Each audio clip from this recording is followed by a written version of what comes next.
আসসালামু আলাইকুম এভরিওয়ান, আশা করি আপনারা সবাই ভালো আছেন। আজকে দেখাবো আলু পরোটার একটা রেসিপি। এটা খুব সহজ এবং খেতেও খুব সুস্বাদু। শীতকালে তো খুব ভালোই লাগে সকালের নাস্তায়। যাই হোক, প্রথমে আমি আলুগুলো কেটে ধুয়ে কুকারে 4টে সিটি মেরে রেখে দেবো।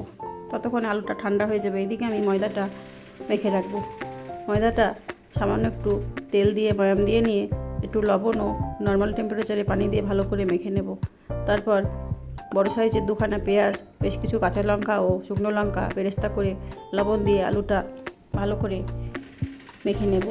এদিকে ময়দাটাও একদম রেডি।